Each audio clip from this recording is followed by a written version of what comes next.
Welcome back, everybody. Episode 39, Jiu Jitsu Dummies podcast. Woohoo. We're sponsored by Fight Back CBD. Get 20% off your order. We did go from 15 to 20% recently. Thank you, Justin. 20% off your CBD order at fightbackcbd.com with code JJD. Fight Back is currently looking for ambassadors, and they want to sponsor fighters, jiu-jitsu fighters, wrestlers. He's into the WWE. Go to their Instagram. He put out a video recently. I reposted it on Jiu Jitsu Dummies. Check it out. Look, that's an awesome thing for him to do, to be going out there looking for people to sponsor. Sure. On top of that, if you don't know, Fight Back, that brand is about helping people with mental health and substance abuse issues find jiu-jitsu, right. Get therapy through jiu-jitsu. Justin loves talking about it. He loves talking to people about his journey. Right. He loves just helping people in general. Go check him out. He's an awesome person to work with. And again, you don't have to buy the CBD to have a conversation with him or ask him for some help. So go check him out. I'm Milton Campus. I'm a purple belt out of Fight Sports in Coral Springs, Florida. You can check me out on Instagram at Uncle Milty BJJ. Me and Bo here with you today. Say hello to everybody, Bo. Hola. Joining us in just a little bit is Professor Richard Bresler. He was Rorion Gracie's first regular student in the United States. All right, super excited to talk to him today. We're going to be talking about the early days of jiu-jitsu as well as his new book, Worth Defending. Did we get a shot in there, Bo? Rorion was the guy who brought jiu-jitsu in. To the U.S.? Right? Yeah, pretty much. He's credited with... Oh, shit. I mean, there's some people that have different stories, but... Yeah, but still, it was like the he's original credited for bringing of... Gracie Jiu-Jitsu to the U.S. Gracie Jiu-Jitsu to the U.S. And I mean, Jiu-Jitsu in general. We'll talk to Richard about his take on the background. Yeah, that's a big part of it. Hold it up here to this. Put it here. Yeah. Awesome book. Worth defending. Just finished it last night. Highly recommend it. Okay. We're also sponsored by Technique.io. Think Cameo for martial artists. You can upload your training or competition videos and get professional feedback on your technique. Pros include Robert Drysdale. He's a former UFC fighter. Big UFC on tonight, by the way. Elliot Marshall is on that website. Aaron Hurley, who we had on our last podcast. Jiu Jitsu Dummies are on there as well. If you feel like you have the chops to review videos, reach out to Alex at Technique.io. Go to their Instagram, send them a DM. Let them know the dummy sent you. I would say it's probably, if you're a kind of a high-level competitor or at least a brown, if you don't compete, a brown or black belt, I think probably that's going to be the best fit. But you'll actually have people submit videos to you, pay you to review their videos. You know who shouldn't be on there? Who shouldn't be on there? Us. Master Ken. Master Ken. He's on there. Is Master Ken? Is he on? Is Master Ken? Is he on there? Oh my God! I think all he's going to do is recommend you kick him in the balls. Yeah. That's stomp the groin. Stomp the groin. Shout out to Master Ken. Yeah. All right. So if you choose the dummies, if you want us to review your video, we're probably going to give it a little funny take, but we also may do it at the end of an episode when we have time. We'll actually do some of those. We've done a couple on previous episodes. So if you choose us, you might also have it done on air. That's funny. You get the behind the scenes on air. Yeah. Yeah. Nobody else You'll is get doing us that. A bunch of idiots talking about. Remember, I was supposed to call this Jiu-Jitsu Idiots, but I felt that it was a little harsh. Too strong. Yeah. A little harsh. Huge shout out to Flow and Roll at Flow_N_roll on Instagram. Get 20% off your online t-shirt order, t-shirt, rash guards, or gi order with code JJD at flowandroll.com. And huge thank you to Sean for the giveaway that he did last month. We just awarded that last week. He gave away $100 worth of jiu-jitsu gear. That's cool. So hopefully more to come. Gis are not cheap, are they? A good gi is going to be about $100 minimum. Anywhere up to a couple hundred, depending on what you're getting. It's definitely more than my Let me say, on Amazon you can get one for about $100 or less, but a really good gi, $125, $150. That's more than my professional robe. That robe that I've seen you. Yeah. The one everyone sees me. Yeah. I live in a white robe, so that's. A shout out to our Patreon podcast supporters. We have a few gym sponsors, so let's the first shout out Carlson Gracie, Broward County in North Lauderdale, down here in Florida. CarlsonGracieBrowardCounty.com is the website. Go check them out. As always, tell Big J that the dummy sent you. John Way Martial Arts, he was a recent guest. I had a lot of fun on that podcast as well. First time we're kind of talking about different martial arts as well. So John Way Martial Arts in Plantation, Florida, johnwaymartialarts.com. You know, they do not only jiu-jitsu, but Wing Chun, Muay Thai, Choi Lafoot, Sanshao. They do MMA conditioning, knife fighting, and they offer classes for kids, teens, and adults. So the Macarena? No, not the Macarena. Now, our regular, podcast patrons include Robert Walker, Frank House, Wolsey Rivera. Thank you guys for supporting the podcast. BOA Athletics, check them out on IG at BOA_athletics. Michael Pixley Jr., Jason Smiley, Britt Tavar, James Fisher, CJ Carroll, Mission 22, again, another great organization helping veterans find jiu-jitsu. Chuck Reddor and Roberto Santiago. Okay. If you'd like to support the show, visit patreon.com/Jiu-Jitsu Dummies. Join and you'll automatically be entered to win up to $100 in jiu-jitsu swag every single month. So we put not only our podcast patrons, but our listeners, our listeners who send questions.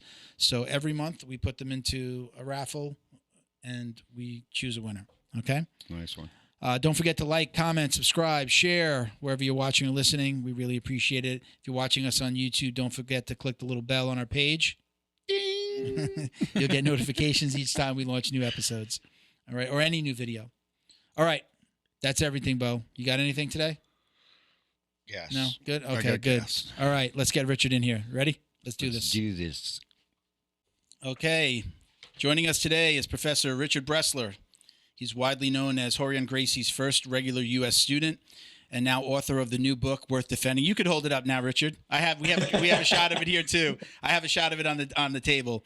Worth Defending: How Gracie Jiu-Jitsu Saved My Life. Welcome, Professor. How are you? Thank you.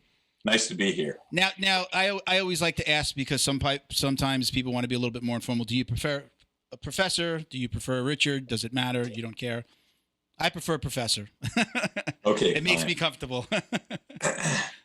Okay. That's fine. I answer to, I've answered to worse. Right. So. Yeah. You've obviously met my wife. So I was just saying before we came on, I just finished the book last night. I had a few pages that I finished last night, and I couldn't understand why I had this overwhelming feeling of sadness. And then this morning I realized it was just like, because I wanted more. It's the first time other than audiobooks, that I've read a book from cover to cover in such a short time since I can't even remember. I mean, I usually get through something and then, put it down halfway and then never finish it. Since the C-Spot Run book? Yeah, yeah, right, since Dr. Seuss. So I couldn't figure out that set, and it was just like I wanted more. Like I wanted to pick it up again tonight and go through it. I'm like, it just became a normal part of my day to take a half hour and do some reading. So I thought it was great. Highly recommend it to anyone out there. You'll kind of get some insight as to what we're talking about today. But let's start with the title of the book. Where did that come from for you, Worth Defending? I had originally one of my students a couple of years ago that was starting to help me because, I was told for so long, you should write a book. And I went, yeah, I should write a book. But I'm not a writer. I'm a storyteller. So I went over at this woman's house and she goes, well, I have a writing background. So I went over and I started, we used to go call it between me, her, and a couple other students. It's like Richard's coming over, it's story time. So she would have her Mac and she'd be just touch typing and had a recorder on and just, so we did this for about 3 months. And she listened to a lot of podcasts. She watched, I gave her some UFC discs, the 1, 2, 3, so she watched them just to get an idea. But it kind of came to a point. She called the book, it was called Get in My Guard. Okay. And we kind of hit a stale, it just kind of, for whatever reason, stopped. And I was kind of went like, oh, wait a second, we got a lot of this stuff done, and I don't want to stop. So I put something out on Facebook. I said, as people know, I'm writing a book and I'm looking for a title. And Scott came in and reached out to me and said, hey, I also have some writing. I'm a writer. I've written, a few books. And I think we did like a little, oh God, what? Not a contest, but a poll as to which possible names were there, and people worth defending most. And so I kind of went, you know what, it makes sense. And I think it's something that Orion has said in the past that because Scott did a lot of research, and I think that he picked it up, and I went like, you know what, I like it. And that became it. Now, did you know Scott before that? Scott was just somebody who, because Scott is a Steve Maxwell black belt, good friends with Steve Maxwell. Mm-hmm. And, I helped him get certified when he first got his teaching certification, because he used to come out from the East Coast, and nobody knew the self-defense and knew what Orion wanted as much as I did. Mm-hmm. So when people came out, especially guys, him, and even when Phil Migler-Reese came out after that, I would work with these guys, and because I knew exactly, they knew the move, but there was a verbiage that Orion wanted. And since I was, in the garage and with him all the time, and just, I saw this and I knew how to, I was basically what he used to call be like little monkeys, repeat, in other words, it's called training. You go to McDonald's and they get trained a certain way. Well, he was training, and I knew how to pass that along. Mm-hmm. So so Scott was a black belt under him. And so he reached out and we started talking, and I said, you know what, I think this is a better fit. Yeah. So for everyone that's listening, Scott Burr is his last name, right? Scott Burr, yes. He is your co-author on the book. Yes. Okay. And now, the woman that was helping you at first, were you able to use some of that content, or did you have to leave that behind and start fresh with Scott? I think basically it was pretty much, maybe some of the content was used, but most of it came from Scott. Okay. That's good. And I'm going to assume that you're very happy with the outcome, and I guess that relationship. Somebody who knew or knows jiu-jitsu was obviously a much better fit for you and writing a book like this.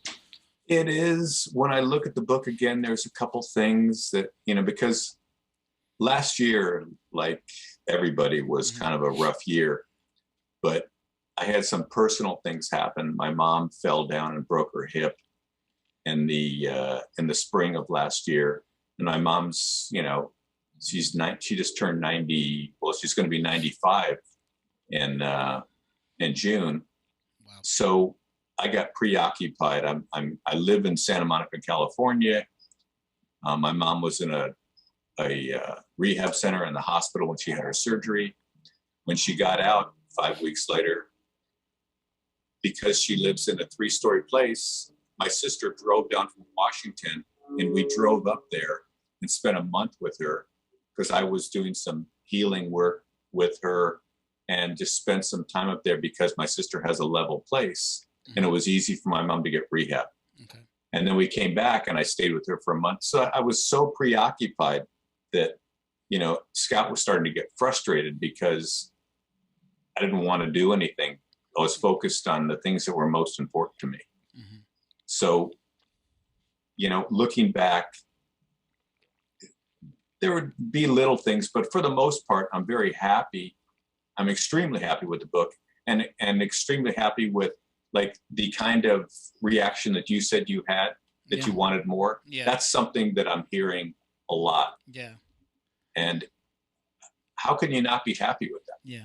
Do you think you'd write another book? I mean, do you feel like you have more in you, more stories to tell, or at least There's always more. Look, as you'll get to know if you've seen anything, I can talk. You're in the right place. But I mean, I did a podcast with some guys that are students. One of them's a LAPD cop. It was, I think, called the Armbar Podcast. Okay. And he says, I asked him how long we normally talk. He says, usually an hour, hour and a half. We were 15 minutes short of 3 hours. Oh, wow. Wow. So, you know, it's, and that's my teaching style. I wish I had longer in a class, because when I teach a move and I'm, you know, like whatever move it is, and I'll say, oh yeah, Rorion Gracie showed me this, and this is why he showed me this. And so I'll start to talk about it.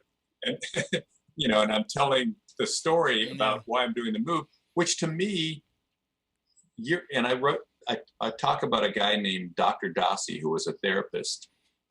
And one of the things that he said, people, if instead of just showing them something, if you can get them immersed in a story, it helps them learn better. Mm-hmm. Yeah. So it became a style of mine. Yeah. And yeah, I talked about on our last podcast about how I like to learn. I definitely like to see a move, you know, multiple times being shown. I know in other parts of my life, I do like to hear the background. My day job is I'm in the marketing field, and when I train other people, I usually tell them, they ask me a question and I'll tell them, okay, I'm going to give you the answer, but I'm also going to tell you, I want to understand why you're asking the question. And I usually can tell them why, because I know that our industry. And then I say, and this is the answer. And then this is what you're going to ask me next, because I know what's going to happen after you tell the client this is going to happen. So I like to tell them all those things because I know I've been there and I know. And it's the way that I like to learn. I like a little bit of background on something. I like to see the technique, and then obviously like kind of the drilling side, and then the what's next or the defense. So I like to see all those. It resonates with me versus show me the move and let me go try to rip somebody's arm off. It's the way I like to learn. So we discussed that a little bit on the last podcast. So let's kind of take a step back, and you know, I know this. I'm asking you some questions that I kind of already know because I've read the book now and I've watched some of your stuff. But you know, we have a very young following. You know, we have like, you know, all levels, but we definitely have like, you know, young kids and, you know, right up to purple of all ages. But when I say young, you know, I mean kind of young in the jiu-jitsu world, so they might not necessarily know who you are. So let's make sure that everybody understands. Let's talk about. You meet Rorion Gracie, selling him a bed, and he invites you to tell, if you can, tell us that story on how you met Rorion and how you wound up taking your very first free class from him. I was in a business going nowhere, in the fast food business, that I really have not liked for years. And I was using drugs on a regular basis, smoking a lot of pot. All right. that wasn't me. That was my producer, but go on. My mom's going to hear this. Can you cut that out? But, you know, and also doing cocaine and Quaaludes. I mean, I was just really, you guys are too young to know Quaaludes. No. My producer might know I'm the old thing or guy two here, about right? a thing or two. Yeah. But okay. And anyways, so I had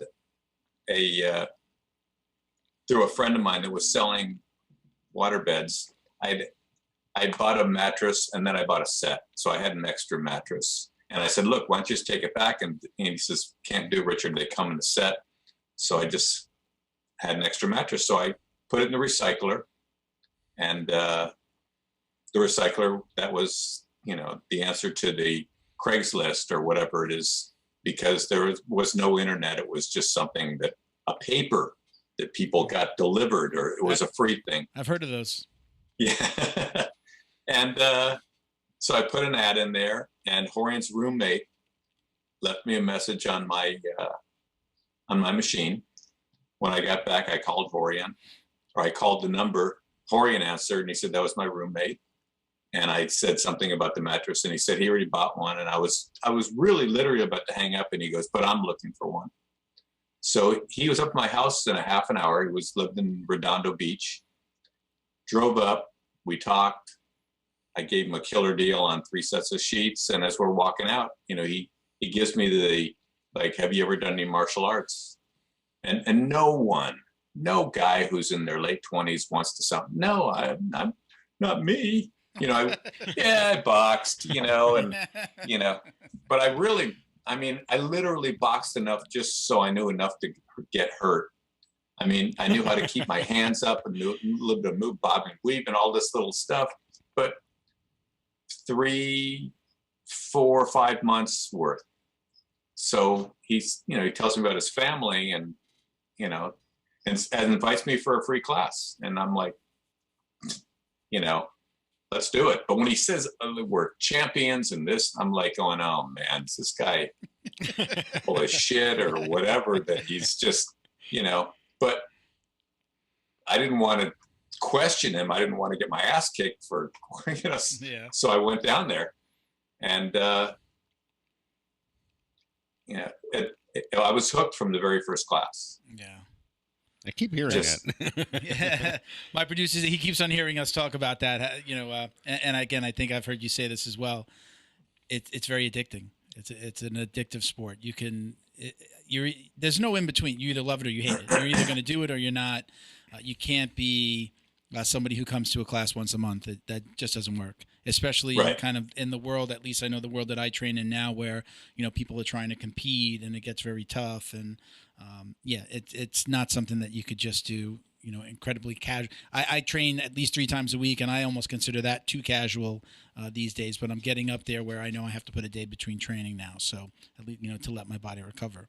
But we've been trying to get him on the mat for a very long time now, and he keeps on hearing that. So I'm glad he's hearing it again. Just try it, and you're probably gonna fall in love with it. No, don't do it. We already have enough guys doing it. But you know what the thing is? Let me just correct something that you said. Jiu-Jitsu is a what? A sport? Let's talk about it. It's on my kind of list of questions here to kind of delve into a little bit.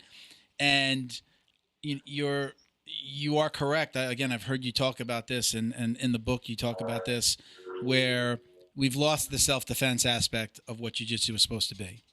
Right.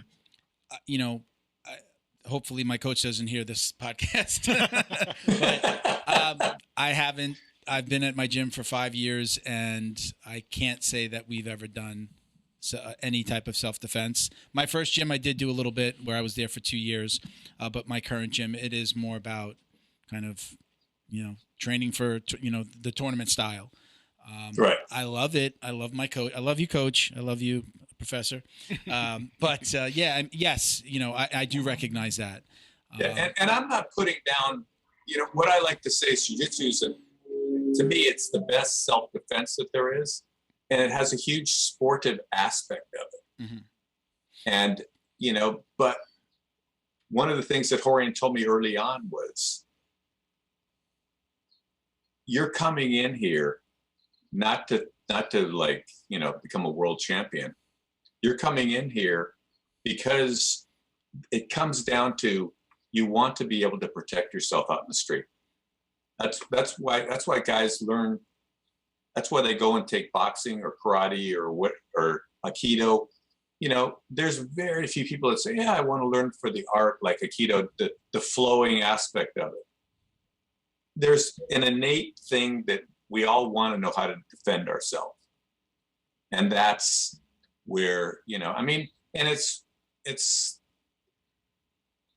I'm not putting down what other people are doing. Jiu-jitsu is fun, and it's, and obviously you love it, I love it, but it's still in the back of my mind when I teach. I want people to, because I'm never going to become a world champion, never had aspirations to, but I want to know how to defend myself in the street if needed. Mm-hmm. So. Yeah, well, I'm glad that you say it that way. I do think that, and you're doing so everybody knows you train jiu-jitsu in a Krav Maga gym. Is it actually called Krav Maga? Is that the name of the gym, or is there a gym? Well, it's been almost a year now since I've taught there. Okay. But I did teach there for a long time. And then one of the owners left, and I was working for him, and it's a fitness Krav Maga, but this guy's a purple belt in jiu-jitsu. Mm-hmm. And so he wanted me to come teach for him. So I was doing that, a day a week, and he wanted me another day. And then another guy from Krav Maga left and started his own place. So I went up there, and he just calls his 360 self-defense. Okay. So, but I did do it for Krav Maga, and they called it ground fighting because they have their own self-defense, their gun, their knife, their stuff like that. So what I say is, because I don't do very much stand-up self-defense there, I just say, look, if I help develop their ground program, mm-hmm. but there's still so many things that they need to know how to master because of their mentality. They want to get the thing over with. If they're attacked in the street, they would just want to get up and get away. And I just say, look, that's great. And I suggest anybody who gets into a fight in the street, don't stay there and turn it into a grappling match. So if you can get away, get away. But if you have some bigger guy and he's all over you, you have to defend yourself first before you think about, I'm going to get him an arm like a triangle, whatever, choke him out. It doesn't happen like that. When you get somebody who's bigger and they're all over you, defend yourself. Don't be in a hurry, because if you gas out before they gas out, you're in trouble. Yeah. And, and then they'll say, well, what about, multiple attackers? And I always like Orion's answer for that. And he says, can you imagine fighting two of you? I mean, yeah. Anybody, it takes a special breed of person to deal with multiple attackers. It's not about so much the technique. It's about the what is it? The size of the dog in the fight. The size of the fight. That's right.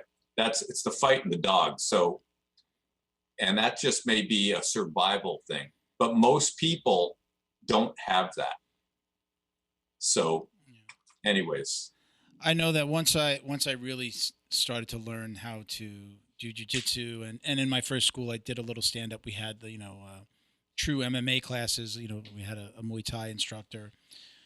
Once I really learned how to fight, it was much easier to walk away from a situation, to let somebody mouth off and not say anything, to not flip off the guy that's cutting me off in traffic. You just kind of. Could you teach me that?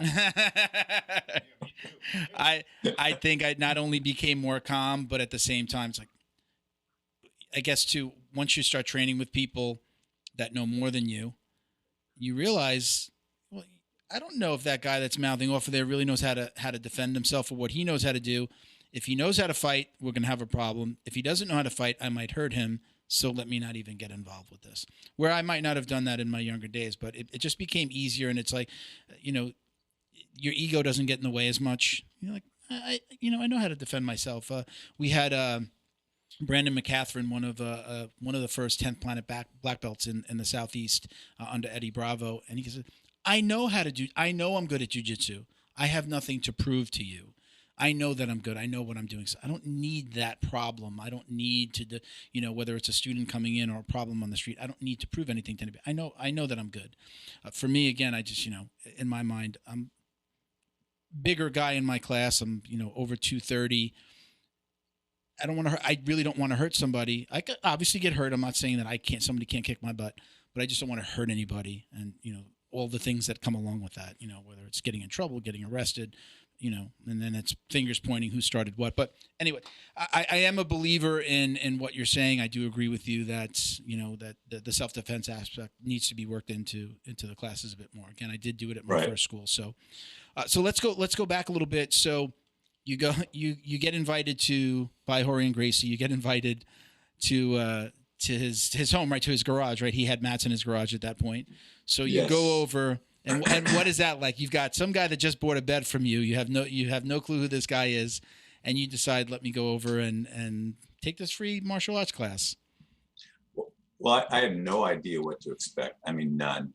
I went to his house. The garage is open. There's some mats in there, and then there's like some kind of like drapes that are covering off the, like, you know, whatever stuff that's, you know, normal crap that you keep in a garage. He had it like covered, but the things that my eye went right to the knife on the wall, and there was a knife, a club, and a you know, a toy gun, but I was just like staring at that knife, going, "Well, that's a real knife," you know. And I went, you know, coming from doing drugs on a regular basis, it affects your head, and you know, the paranoia that one goes through, that I was going through. I went, oh my God, I don't know if anyone knows where I'm at. This guy could kill me, and basically I'm done. And but then his demeanor was like, he was so calm, and you know, just doing some of the stand-up stuff, and when he'd twist a wrist, and he'd see me kind of wince, and he'd grab my arm, like, you know, and I'm like, whoa, this guy is like, you know, I don't think I'm going to get hurt. So we did a couple stand-up things, and then he says, okay, why don't you lay down, please? And I'm like, here it comes. Now I get stabbed. Like, lay down, please? It's like, you know, and he gives me the same speech. Well, you know, 70 or 85% of all fights go to the ground. And so want to know what you do in case of this. So he, you know, I lay down, he mounts on top, he says, okay, what would you do? You know, and I struggle a little bit. Now, I'm a little less than 230. Wait, about 225? Yeah. You know, I was maybe 150 at the time. Now I'm 140. And Orion was maybe 175. And I struggled for a few minutes, and you know, not even a few minutes, probably 30 seconds. And I realized I'm not getting out.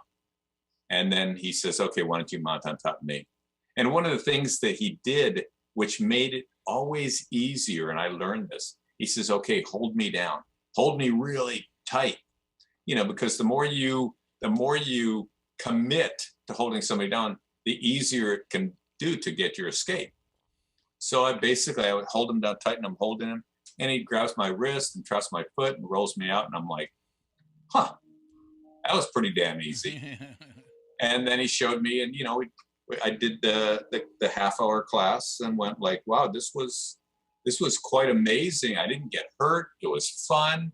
I learned some things. And then, you know, I went to change out of my gi, and he says, come on to the kitchen, you know, and makes me a glass of fresh watermelon juice, you know, with a couple dates with cream cheese in the middle, kind of like an Oreo cookie that's healthier for you. And I was like, wow, you know, this is good, you know. So I went like, okay, how do I get another class? And he just said, okay, well, make an appointment, and it's $10 a half an hour, and I'm like, sign me up. Yeah. And so here I am doing jiu-jitsu. Still. Well, how long has it been? Aside from the pandemic, when did you start? In July of 1979. Wow. Holy cow! Yeah. Wow. It's been a minute. Yeah, I'm that old. wasn't recent. Yeah. No. The story wasn't recent. That was. Yeah. We're going back to the first days here. Cool. I have I want to get your insight on this, and again, I think I've heard you kind of touch on it, and maybe you've even you touched on it in the book, I believe. So, controversy, or maybe non-controversy, over the history of Gracie Jiu-Jitsu, where, you know, okay, Rorion comes to the United States, but the story of Jiu-Jitsu maybe in Brazil, you know, there were other people doing Jiu-Jitsu. There were other families doing Jiu-Jitsu. Yeah, breaking news. We're going to breaking news. Right. You know, so I guess, what are your thoughts on those other stories? I mean, it's kind of like, you just hear the Gracie. If you just hear the Gracie side of it, it almost sounds like they invented jiu-jitsu, where there were other people doing jiu-jitsu, and who changed? Is it Maeda? Was it Maeda, right, in Brazil? So who, other people obviously would have trained with Maeda, and then they went off and did their version of jiu-jitsu. Do you have any thoughts on that? Again, controversy or non-controversy? Well, you know that there's a controversy behind it because Robert Drysdale wrote a book. Okay. And I think he has a documentary also. And, and I spoke to Robert after I heard him on Gracie Jiu-Jitsu Rocks with Marty Josie.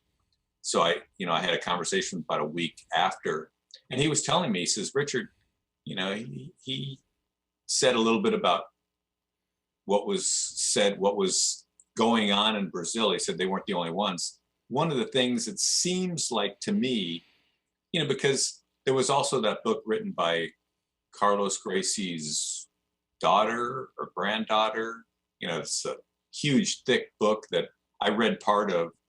And the family seems like it was much more divided than I originally thought when I met Orion. I thought they were one big, happy, united family. And, like myself, Orion is a storyteller. And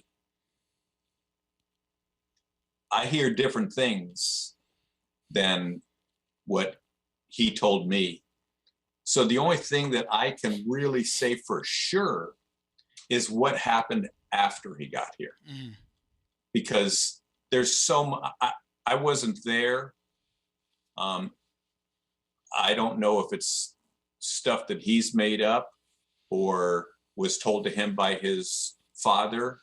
I mean, I don't know. I don't know what happened on the other side. Mm-hmm. Obviously, they're the ones that did the most marketing.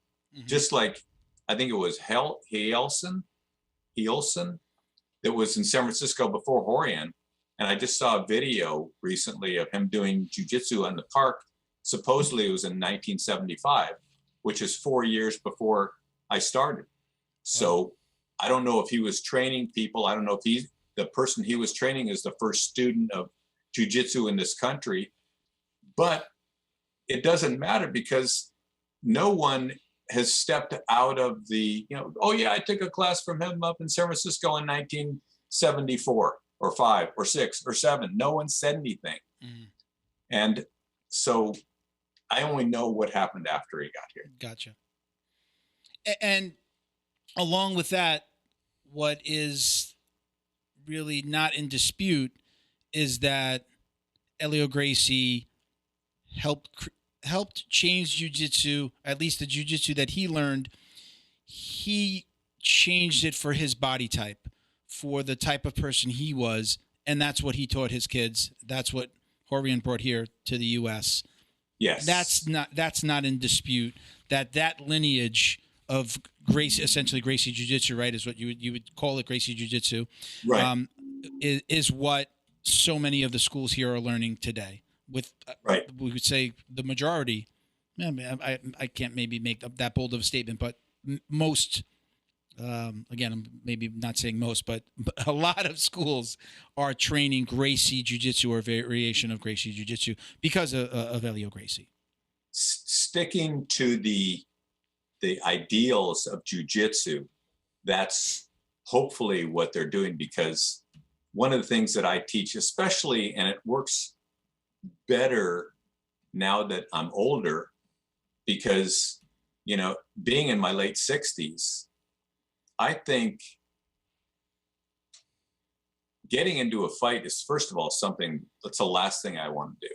The last thing I think about doing, even though I've been one of those guys that's, when someone's cut me off, I've given them some sign language. Mm-hmm. And, and I went like, oh God, Richard, and I've said things, I'm a human being going through whatever. And like my mom, she goes, Richard, read in the book something about teaching patience and relax. I says, Mom, can you imagine how I'd be without jujitsu? Yeah, right. Yeah. So, I mean, I've jumped out of the car before when some guy was giving me a hard time. Really? And it turns out the guy saw me, and I'm going like, Richard, you're not intimidating. So, and actually when the guy did, and I went and talked to him just to explain, like, wait a second, I'm doing what I'm supposed to be doing and you're being impatient. And when I jumped out and the guy jumped out and I kept behind his door so he couldn't swing. And so after we talked, we kind of reasoned with each other, and we're both old guys anyhow. So he got back in his car, nothing happened. We talked, everything was fine. He started to drive off. He stops, he comes out of his car again, walks up to my door, sticks his hand out and said, thank you very much for handling it like that. Wow. And, it was really good. And I just went like, because one of the things I don't want to fight. So when it comes to jujitsu, I say, guys, jujitsu I treat it as a defense. Because I said, if I go on the attack and I don't have the wind that I once had, and if I get into a scuffle with a guy 20 years younger than me, I'm not going to last. So I show them how I can keep somebody off who's got 50 or 60 pounds on me, just being defensive. And I said, look, you take a woman, not this isn't a sexist thing, but generally they're smaller. A lot of women are smaller. I have women, that are 110 pounds, 120 pounds. And, they're not athletes. I said, I want to teach them how to be defensive so they can get away, or at least not think about attacking them. Mm-hmm. So, and those are the principles that I learned from Rorion, that I learned from Elliot. I mean, they all told me, they said, it's defense first, defend yourself first. Hoist told me, Rorion told me, Hickson told me. I think those guys kind of knew a little bit. Yeah. And so, I went, oh, okay, this is the way that works for me. And you've had the opportunity to train with all of those names, all those people you just mentioned, right? You trained with Hickson, you trained with Grandmaster Rorion Gracie. I mean, that's just, I don't, in the moment, I've got to assume that you didn't realize how big that was as it is now. Now it's just like, obviously we're sitting here, because you've had those experiences. Do you, how do you look back on that when you sit back and you're just thinking, you're by yourself and you're thinking about these things? Do you really understand how huge that is to, guys like me that have come after you? Yes. Yeah, exactly. And, I was very excited, because I was with Orion in that place in Redondo Beach from July. He went away for 2 months in November, December in '79, went to Brazil. And then he came back. And then I did jujitsu for a few more months. And I told him, I said, I need to get away from my roommates because, they're in the music business. I wasn't doing it. I needed a change. And when I told him, I said, I need to get new roommates. And he said, well, I'm looking for a roommate. And when we got the place in Hermosa Beach, and the very first day or first couple days we moved in, Elio, Hickson, and Carlos Gracie Jr. come and spend a week with us. I was so freaking excited because I didn't know to the extent, but I'd heard enough over the year that going, oh, Brazil, they're this, they're that, but no one knew who they were here. Mm-hmm. And then to have hey, my dad wants to teach you, give you a class. I'm like, okay. And, go and have a class with the Grandmaster and then to have, and then Hickson, I got to roll with him a couple times, which thank God I had my sister's Super 8 video camera and had those little 2-minute clips there on my Facebook page. Yeah. I mean, otherwise it would just be a memory just to see how I look, doing jujitsu back then. Yeah. And one of them, I mean, the street clothes one, I mean, I was completely wasted. I saw. Oh, really? Were you? Oh, God. And the street clothes, because this is something they would do to me, and I do for new students when I'm in someone's guard and they're holding me and I put my arm across their neck. It's so easy to bring the arm across. But back then, when you're only in it for a few months, and I went to do that just because I was so high, Hickson didn't take advantage of me by choking me out when I did that. But the core movements were there. Yeah. But just to have that on video, and then when I went to Brazil a year later and I got picked up by Rorion Gracie with Helson, and then when I took a picture with me, Helson, Hollis, and Elio and his wife, it's like. Thank God you have those pictures, because if you were sitting here telling these stories now, people would be like, "No way, get out of here, you're crazy." But we've seen him. I saw and I think it's with Rorion, in Roll, in the documentary Roll, which everybody should go check out. It's free on YouTube. Go check it out. The video that's there, that's Rorion. That's not with Hickson, right? That video that's there is you're the in one with clothes. me rolling. Yeah. I'm rolling with Hickson. Oh, you're rolling with Hickson there. Okay. And in the one with the gi, Rorion and his father are watching. There's a big kind of pan out to them, and they're watching. And this was a picture of Hickson and Rorion when he came. Hickson's I think is 19 or 20 years old, and Looks like a baby. Yeah. So that just happened to be sitting here, because I just didn't put it away, but. Yeah, so I didn't realize. How could anyone realize it was going to be that big? Even though Rorion told me, that's why it came to the U.S. Yeah, you're. For us now, you look back at it, you're like, this is the history of jiu-jitsu. You were part of that. It's amazing. So now you go. We're not even going to touch on the UFC yet. We'll get to that, but. So you start, go. Yeah. We'll be back next week, ladies and gentlemen. Stay tuned. So you train with him. You do that first class. Okay, let's fast forward a little bit. The challenge matches.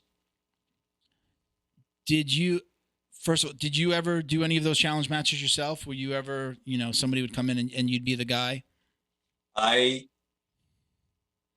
didn't do like when we went to and this was early on, went to Benny Urquidez's place, and Rorion was just doing some stuff with Benny Urquidez, and Benny's just the guy's super talented kickboxer, and I think kickboxing is what he did. I don't remember, but I think 5-time world champion. And so Horion's they're just kind of standing, and Horion's kind of like standing here, like, this is what I would do. It wasn't really happening anywhere. And I think they may have gone down. I don't really remember because it was so early on. But Benny said to Rorion, he said, I don't think it's your art. He said, I think it's you that's that good. So Rorion says, no, it's the art. Richard, go put your gi on. And I'm like, what? So I put my gi on, and I had like less than a handful of, maybe 2 handfuls of clinching. I really hadn't gotten against live, and I'm like going, holy crap. I said, well, I'm going to get knocked out, or who knows what'll happen. So he just said, Richard, put your hands up, and when I say go, just charge the guy, just clinch him, just charge, keep your hands up, charge and clinch. So I just said, oh, okay. I hope this guy knows what he's doing. So I put my hands up, and this guy that was doing it, I had a brand new blue belt, and this guy had, I don't know what color his belt was. I just know it was worn. So either the guy put it through the washing machine a lot, or he'd worn it a lot. And so he said, go. And I clinched, and I pulled the guy down, and I started to go for a choke, and then Rorion stopped it. And I went like, I don't know who was more relieved, me or him. But, and then the only other thing that I did,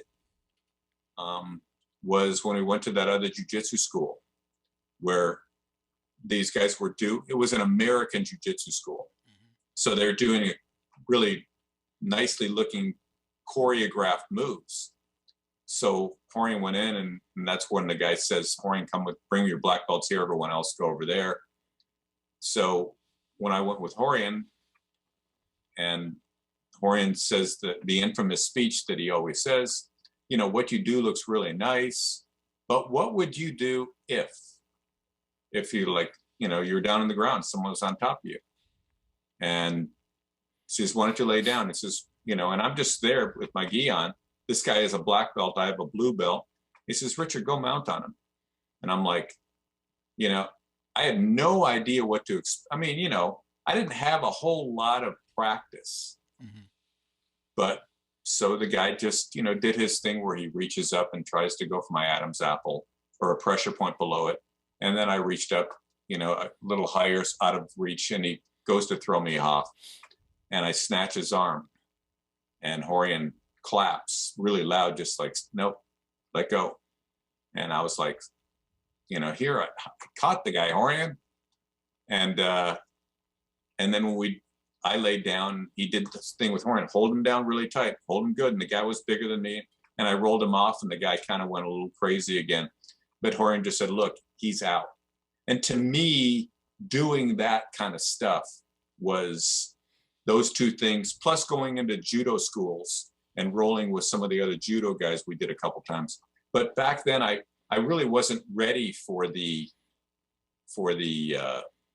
live fighting, because I wasn't training enough to, I mean, remember, we were very small. So thank God that I didn't have to do a lot of those, because I don't like fighting. What goes through your mind?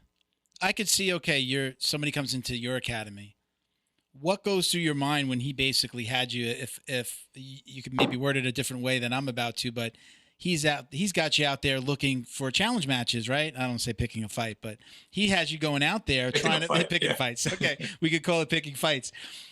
What goes through your mind? When you guys are getting together and you're going to somebody else's gym, was there ever a time you were like, what am I doing? Is this guy crazy? We're going to go walk into somebody else's gym where they may have all of their students and we're going to get our asses kicked. Does that ever cross your mind in these situations? No. No? Really? Yeah. It never did. I was more concerned that somebody would get the blow in and knock him out. Okay. And, but in defense of that happening, he said, look,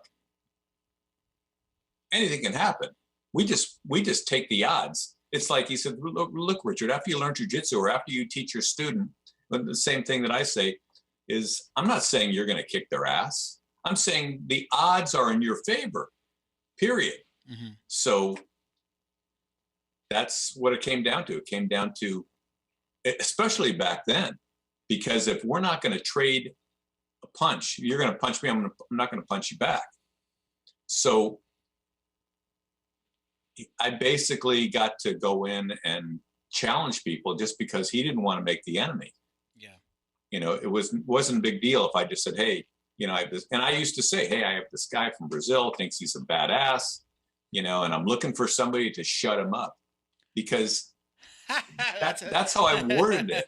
I didn't say, hey, this guy knows jiu-jitsu and this. First of all, that wouldn't have meant anything, because no one knew what jiu-jitsu was back then.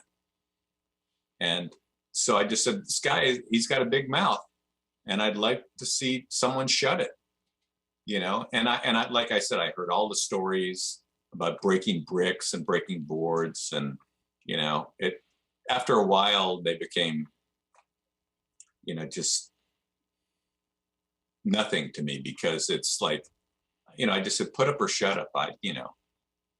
And he always had the mentality of fighting. And that's one of the things that I really liked about the way that he was doing it, is he said, look, we have the ability to hurt somebody really bad if we want. But he said, we also have the ability not to hurt them. We can just say, look, calm down. Let's walk away from this. And he never took anything that was happening personal. And you know what? The little things that I didn't do either. He just said, be ready, but it's not personal. They're doing what they do. You do what you do. And do you know if Orion's read the book? I don't think so. No. What is your relationship like with him now? And again, I know in the book, you talk about getting your black belt and being kind of invited back into the family in a way. But what is your relationship with like him currently? As of right now, I haven't spoken with Orion for about 3 or 4 months.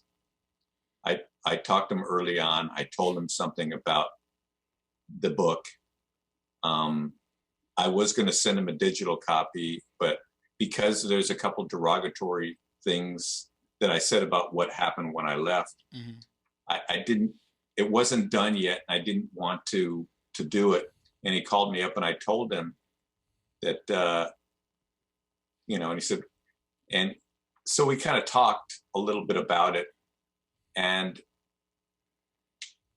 I guess maybe he thinks that I painted him in a bad light, but there's no question that Hickson walked away for whatever reason. Hoyce walked away for whatever reason. Hoyler walked away for whatever reason. And Orion had a huge responsibility, and he kind of he was the guy that started it all, and he wanted to, for lack of a better term, to be the godfather, to be the guy on top. Mm-hmm. And so he, even though I explained, I said, 90% of everything I say in there is just sing your praises. What you did for jiu-jitsu mm-hmm. is amazing. But there was this one little thing that it was more of a misunderstanding of what happened. And even if we were to hear this, look, it's a fact that no one, they were not working. Everyone went their own ways. So it is the way it is. I would love to have a conversation. There's a common denominator in all of those relationships is kind of what you're saying. Yes. Including yours. Yes. There's a common denominator. And if it happened with his brothers, you can see the truth in what you've said in your story. And I don't, I think you're right. I look at it as when I read the book and I hear you talking about it, you're being honest in the situation. Look, there's always two sides to every story, right? Or there's, two sides in the truth. There's 3 sides to every story. There's 2 sides in the truth. So when I read it, I did look at some of it and go, that's why I'm asking the question, has he read it? Because there were certain times where I was like, ooh, I wonder, you talk about, you have a relationship with them, with Henner, with Hedon, and you get your black belt, finally get your Gracie black belt from Orion. But then I saw these things and I'm like, ooh, is it okay? How is that going to be perceived? But you do sing, like you said, 95% of what you say is puts him in the best light. I mean, you're telling the story of how this got here and you're telling your side of the story. But I could see how, anyone's going to kind of look at it and go, hey, but that's not, again, he has his side of the story and maybe he doesn't want to be painted in a certain light. So you guys haven't spoken for 3 months. You feel like it's because of that? Yeah, because when we had the conversation, maybe it was a little more than 3 months. But, I'm open to talk to him. I don't have any, ill will toward Orion. Look, it taught me something. I got one of the best jiu-jitsu educations ever that a person could ask for. And it's, and I look back at what he did. And we wouldn't even be having this conversation if it wasn't for him. Mm-hmm. The other guys that came here, whoever they were, like Hielsen, whoever it was, it didn't matter because they didn't really do anything with it.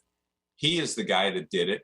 I just happened to be there to support him. I loaned him money before the academy. I loaned him money to get the academy going.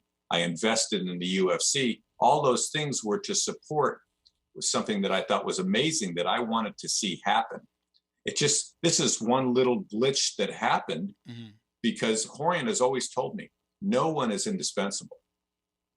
No one, my brother, whatever, it's just someone will come and do this next. Yeah.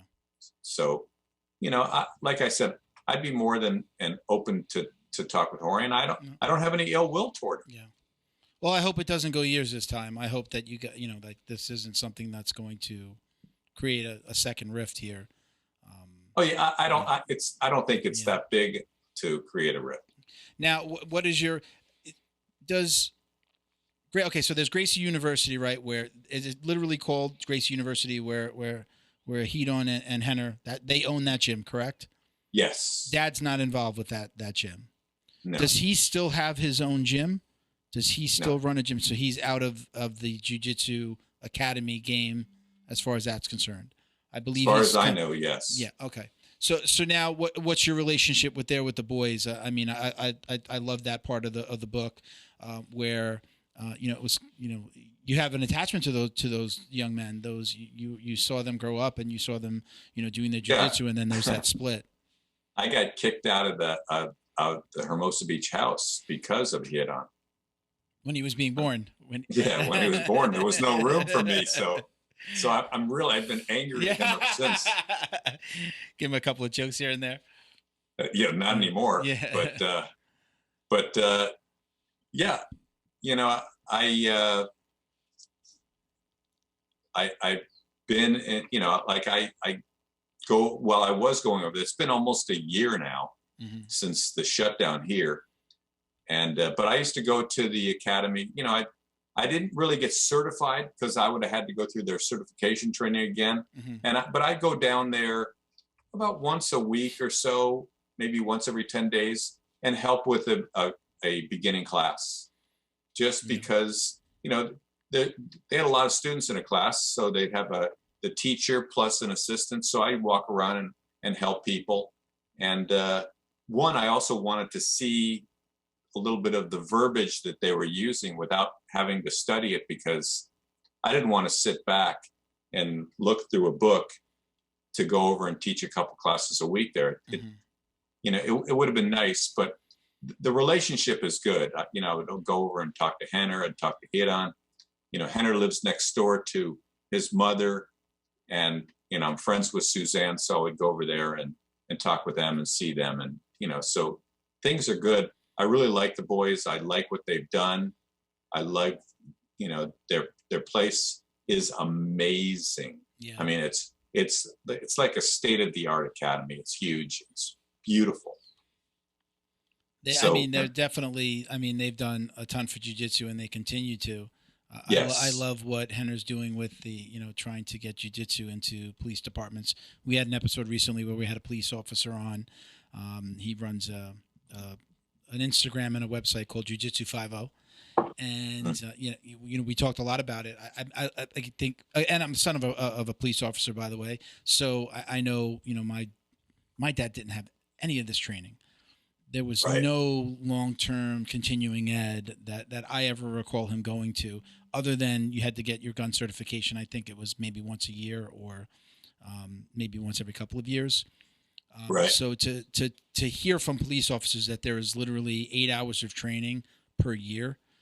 The guest actually, Jason from Jiu Jitsu 50, actually said, what we say here, we have a little saying that a high school wrestler gets more training in a week than a police officer gets in the entire year. Yeah, that was that was pretty moving. Yeah, that was like, when you hear it like that, and then again, fast forward to what Henner's doing, I think it's amazing. I think that they bring a lot. It's funny because probably before I got into jiu-jitsu, it sounded like they were a little bit under fire for doing things on the web, like putting classes on the web. And I don't know that they would give out belts, but really, I think maybe only to blue. There was some type of certification that you can get online to go from white to blue. And they took a lot of fire for that. And now look at where we are. Not only this year with the pandemic and everyone doing their, moving their classes to Zooms and, different online portals, but just look at where the world, again, forget about this last year. Just look at the way the world is right now. And I love going on YouTube and learning moves and pulling up videos. And like, they were so far ahead of the game. And now look at where they are and where jiu-jitsu is. I mean, they're, talk about superstars that aren't doing competitions. I mean, those are two of them right there. Right. Absolutely. And, when they were being attacked, when I saw things on and this is pre-pandemic, things on YouTube, not YouTube, but on Facebook, people would, have what they thought of it, this and that, and I just said, look, I was trained privately by their dad and by a couple other family members. What they did, and I've seen the guys that have come in that have just learned from their internet online stuff, come in the academy, be tested for their stuff, and see how good these guys are. And you know what? It is the only reason that they're criticizing is because they haven't seen it for themselves. It's easy to sit back and say, "Oh, this is crap. This isn't what my family did, or what jiu-jitsu is about. You got to go into a school and train." And absolutely, you have trained. But I got my blue belt in 40 half-hour privates. That's 20 hours of jiu-jitsu. I got my blue belt. But and all Rorion told me was, because it was privately, he said, look, you're 3 times more effective than you were when you walked in. Now the journey begins. Now it would probably be equivalent to something as what they call a combatant's belt, a white and blue belt, before they start to spar, because they really hold them back from sparring, which I like to do too, just because if you're sparring earlier than that, you're just a guy who wants to work out. And if you're bigger, you're rolling against guys that are smaller than you, you're kind of bullying them because you're not really using any technique. So how long is it before your white belts, the white belts that you train, how long is it before they actually see live sparring? Well, put it this way. I say, look, I like to hold them for at least 6 months, depending on how often they come. And I'll just say, look, if I see you rolling with somebody that you're bigger than, and you're just kind of like trashing them, I'm going to immediately stop you. Because what's the point? What's the point of going in there and just kind of like manhandling someone that you're bigger than? Especially if you're on the same level. I say, you want to roll with somebody, I'll grab one of my purple belts. Go roll with him. And then you'll see what the difference is. So, I like to hold them back just because, one, I don't want to see anyone get hurt. It's usually the guy with the most experience that gets hurt anyhow.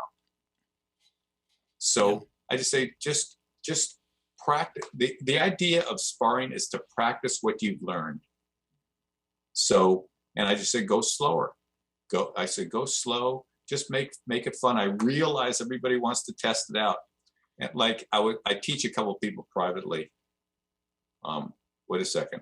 I'm not supposed to be doing that. I teach. You used to before. You were doing it before, yeah, that's and right. You will do it again. Yeah. But one of the things that people have said in my class when I've shown them a move is they've come back to me and they say, Richard, it actually worked. And I'm like, no, I meant to show you the crap that doesn't work. I mean, that's the thing.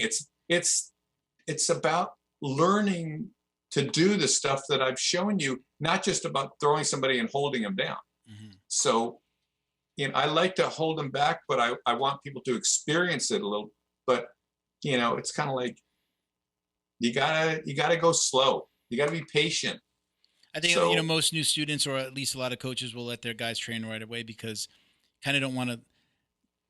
You don't want to lose them. You don't want to lose them as a student, and I think the mindset of the coach is, if this guy's not getting to play around a little bit, because I know for a lot of guys, what's the most fun part of the class is are live rolling. Right. So Right. to not let them do that, I think a lot of coaches think, well, I might lose this student. He might go someplace else where they're going to let him train earlier. I know for me, when I'm a purple belt, when I do get matched with my coach will always, every time we have a big guy come in, he makes the same joke. He sees them walk in and he goes, Milton, Amazon Prime has a delivery for you. And it's always this really big guy. So I'm with those guys that are at, 200 plus, but sometimes up to 265. I'll usually, if they're brand new, I will usually, we allow them to spar very early on. But when I spar with them, I'll usually say, okay, what do you want to work on? I'll let them know kind of like, we're probably not going to roll here like you think we're about to roll. Let me start in your guard. You start in my guard. Is there anything you want to practice? Do you have any questions about anything? Let's work on something.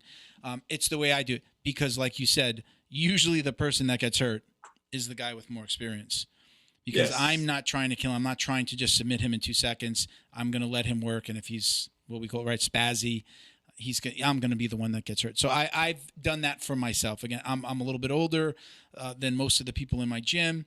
I'm 47. I'm not going to. Ooh, you're old. Yeah, I'm old. I'm catching up to you, Richard. I'm almost there. I'll catch up to you soon. Well, I will. I make that point because I want to be on the mats for a really long time, and the only major injury I've had was, besides a little kind of pulled muscle here or there, was ACL MCL injury before the pandemic. So it was actually the day before I went into quarantine. I thought it was when you cracked your ego. Yeah. So I've been up until recently. I've babied the knee. So again, I take that tech. That's me. I don't tell everybody else that they need to do that. I'm not a coach at my gym. I'm a student. But when I'm going to train with somebody that's brand new, that's the route that I take. Unless if they're once they get more advanced, even as a white belt, then then we can roll, and then it becomes a little bit more fun. And once they get that spazziness out of them, I think it's just it becomes fun for both of us. Yeah. Go ahead. I'm sorry. Well, no, I agree, and I have a former student of mine started with me at the academy back in '95, and he followed me over to Beverly Hills in '96, and then we lost touch, and he emailed Krav Maga because he lost touch with me, and they gave him, they hooked me up with him, and I started talking. This guy, after he left me, he went to the Machados, and then I asked him how many schools he's been at, and he said he's been to about 8 different schools. And just from one, because he moved a lot. Oh, okay, because he moved. Yeah, and so he got his black belt about 2 years ago, and one of the things that he told me, he says, no one teaches the way you teach. He said that kind of mindset, the places that he was at, was too competitive. I was saying like, go easy, and other guys would say, okay, we're going and go hard. We're training, and it was just a different mindset. And I just teach the way that I was taught. If you have aspirations to become a world champion, you can start with me, and I can give you some good basic foundation, but I'm not going to be the coach for you if that's the way you want to train. It's not going to be a good fit. So, what I do is too much ingrained in me. So what were you going to say? Well, I was going to ask you about a specific story. I'm not sure where I saw, again, maybe this was in the book. You mentioned Chuck Norris and I guess I'm not sure if there was a kind of a split between Chuck Norris and Orion. Did Chuck Norris actually train with you guys at a point? Was he coming to your academy once the academy was open? No, this is Chuck Norris trained before the academy. Oh, before the academy. So he was in the garage.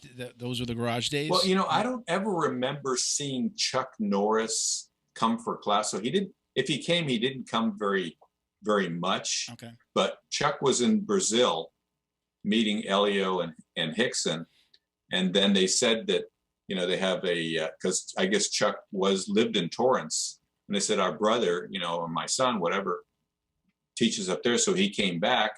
And then, In 1988, we went to Vegas in the summer, and Chuck invited them, so they didn't spend a lot of time there.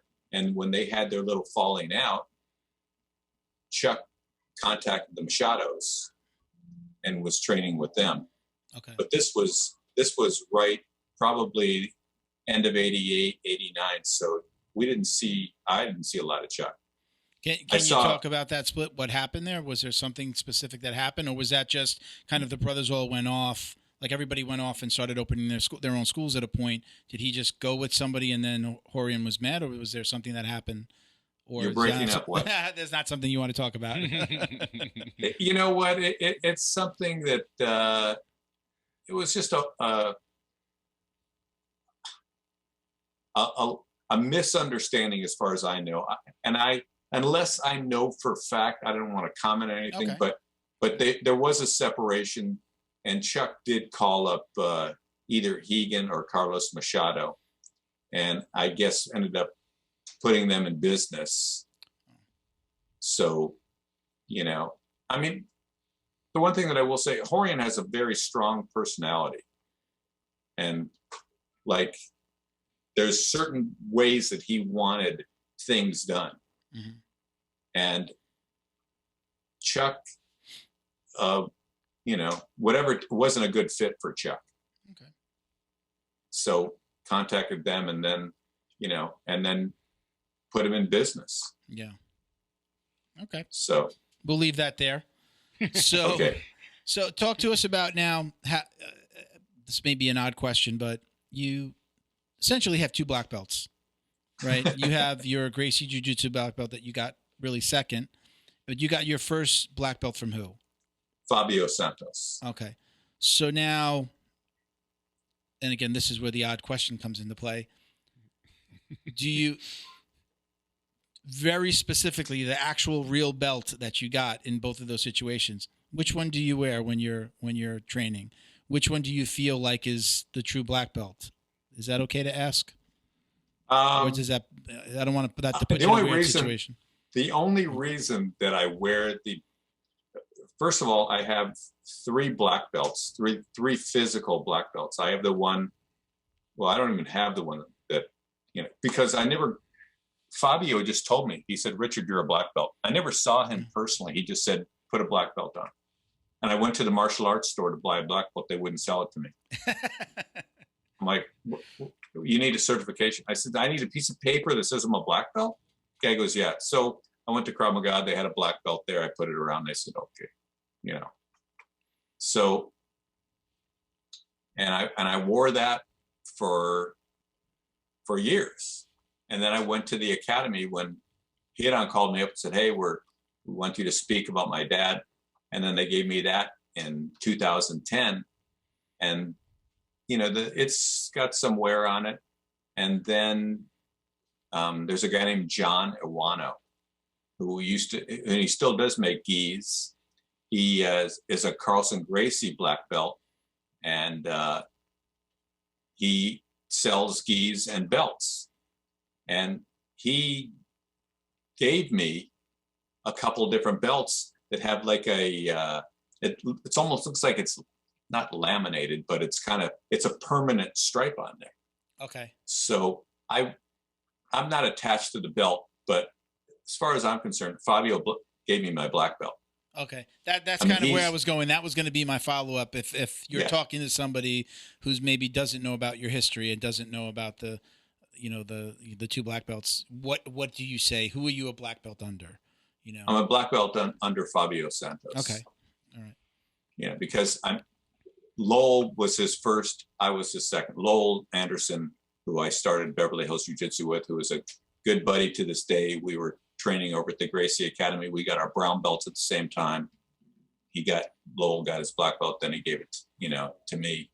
And so, it was, the other one was just kind of a recognition, like here, like more ceremonial. Yeah, kind of like here, maybe just something that would, like they said, long overdue or whatever. Yeah.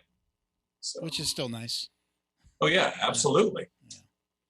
And it says the official Gracie black belt on it. Yeah, that's good. How do you fit into the Dirty Dozen? Or can you tell us about the Dirty Dozen?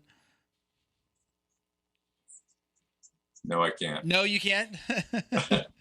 Yeah, because the list that I saw there, and I don't have it in front of me, but like, I think that I don't know if Dave Kama is on there,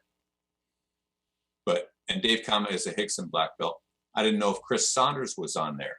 And that's a list of all the first Gracie Jiu-Jitsu black belts, correct? Yeah. Would be the first 12. Yeah. Okay. Yes.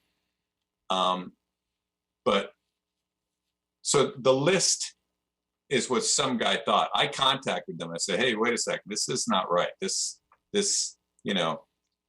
look, I love Dave Kama. Dave Kama is super nice guy, very tough guy. But Chris Saunders was Hickson's first. I know that for a fact because I'm good friends with Chris. And we've talked about it for years. We got our black belts the same year. So the list, whatever it is, let's just say I was one of the first 2,000 black belts. No, I was one of the first, probably 12 to 15. Call it the Dirty Dozen. Maybe I was in there enough. It doesn't matter. The Dirty Baker's Dozen. Yeah, the Dirty Baker's Dozen. I was in there, so.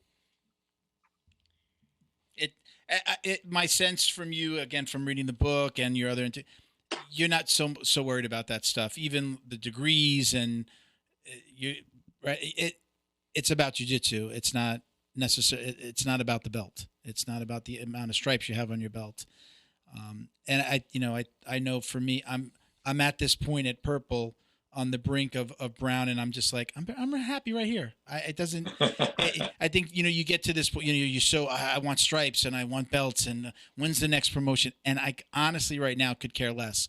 And it comes from being out because of the pandemic, having hurt my knee and coming back to it and going, oh, wow, none of that mattered, even though I've seen other people that were behind me who did train through the pandemic that have, kind of surpassed me now because now they've trained an extra year. I think, the first time we lined up and I was just like, oh, wow, they're on that side of me, then that side of me. They're on my right instead of my left, and nothing really changes. My jiu-jitsu is the same. Their jiu-jitsu is the same. I still love jiu-jitsu. It doesn't bother me. And now I'm just kind of like, yeah, I'd kind of like to stay here as long as possible. I underestimate me at purple. I'll be that 6-year purple belt. I was. So. Yeah. The amount of, I just saw the thing in the background, Team Tsunami. What's that? And the over your right shoulder, there's a thing where it said, Team. Oh yeah, we have these logo scrolls. That's High Road BJJ. Do you know who? Okay, they are? well, Tsunami, Team Tsunami. I thought, John Awano's is Tsunami Jiu-Jitsu. Maybe it's a different Tsunami Jiu-Jitsu. Yeah, he's on the. It's. Oh my God, what's his last name? It's High Road BJJ has High Road BJJ and High Road Revolution. One's the gym and one is the kind of their brand. Okay, so it's someone else. Yeah, it's somebody else on the West Coast, on the East Coast that works with us a little bit, and we have a foundation where we award scholarships to kids and veterans, and great. He's helped and he's donated some money and kind of put us on the map a little bit. Well, back to the stripe thing. I mean, just because I have 6 stripes on my belt, I mean, it's based what I've heard from. It's just the amount of time that I've spent as a black belt teaching, but after this past year, I mean, I was so, antsy because I don't have that same kind of, it's kind of like people have called, I see why people have gone through a depression and why they say suicide rates are up, just because I was doing something that I loved and I still love, but just that I haven't been able to do it as much. I feel that I need to be back over there just because it's giving and it's and every time I get a chance to watch a YouTube video, I see some stuff that I can tweak in my own game. But so what has the stripe done for me? I mean, it's, I think it's a bit, I call it cosmetic. It's a bit more cosmetic than anything. It's for the student more than it is for me. Yeah, it's for this, you want to keep students engaged, at least, before black belt. And when, like you said, it becomes a gauge of how long you've been coaching. For myself as a student, it's always, my coach used to do stripes and then he just kind of stopped. He does stripes for the kids, but he doesn't really do them for the adults anymore. So I'm, again, sitting there. I have one stripe on my purple belt, but I've had that stripe for 2 years. 2 years. If I include the pandemic, I think we're going on 3 years. I think June will be, this year will be 3 years. So, now, as a matter of fact, I told somebody the other day, I think I was just telling my wife, I said, next time it comes off, I'm not putting a new one back on, because if I wash it or if it just comes off, I usually put another stripe back on. But now I'm just like looking at it. I'm like, yeah, this is probably ridiculous to me be putting the same stripe back on. So I think next time I'm just going to leave it off, because nobody has stripes on their belt in the gym anymore, just because he doesn't. Right.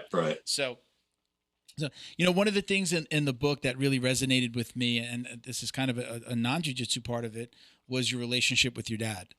There's a parallel there. My dad is still with us. I love my dad. He's a great guy. Again, cop, very tough person, hard to please, very set in his ways, didn't have a dad in his life, was raised by his grandmother.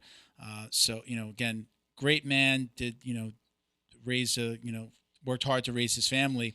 But that part of the book definitely, resonated with me, because, I felt, again, I saw some parallels there, especially when you said, stop playing ping pong, or somebody told you to stop playing. Gracie. Yeah. Stop playing ping pong with your dad. And as recently as just, it was his birthday, February 23rd. And we got together at my sister's house.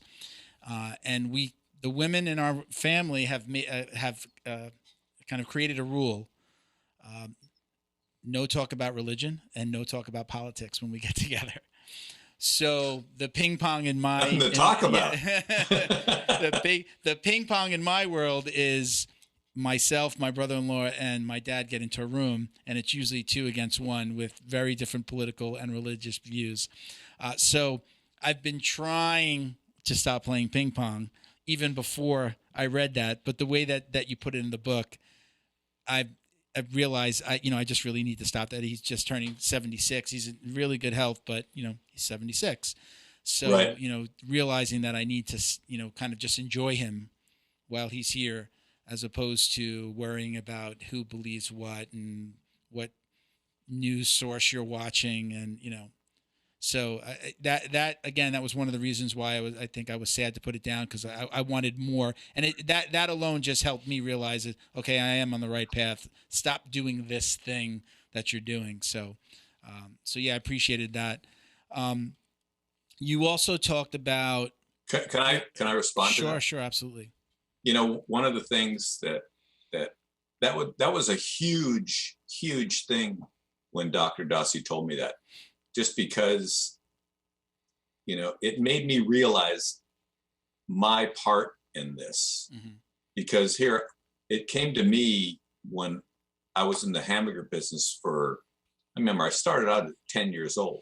Wow. So I was flipping hamburgers from around the age of 10 or 12 up to when this happened with my dad. I was probably, in my late 20s, early 30s. And when he's telling me where to put the burger on the grill where it would be hotter, and I said, Dad, go bug somebody else. There's newer people, and here I'm like, you really have to tell me how to cook a hamburger? But so I would fight with him at that point. And then when I told Dr. Dossi, he said, next time your dad tells you, just say where do you want it? So, but sure enough, that's what my dad did. It was automatic behavior, as most people have automatic behavior. So when he told me, put it over here, my dad would actually look under, see where the flame was hitting the grill, and say, put the burger down here. It could be a half an inch away. I'm not kidding. I know. So when he would do it, that's why I used to respond. So, so when Dr. Nuss, he told me this, he said, Richard, when he tells me, just say exactly where do you want it, Dad? So sure enough, my dad came up. I said, Dad, where exactly do you want it? And he said, right here. So I literally lifted up the burger, moved it over a half an inch, the whole line. And my dad, literally stood there and shook because he was ready for my fight. And he went, he like, oh, okay. And then he walked away. And I had like, oh my God, I was fighting it. And it was my fault. I mean, basically he's reacting. He's just doing what he does. And my ego got the best of me.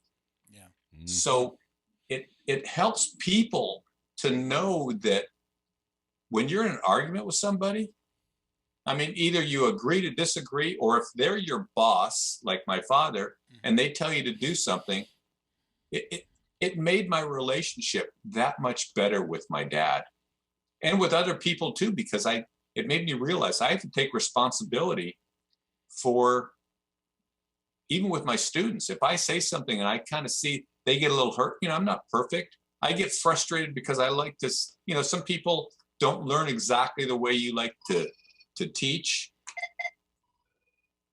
Let me just tell this guy.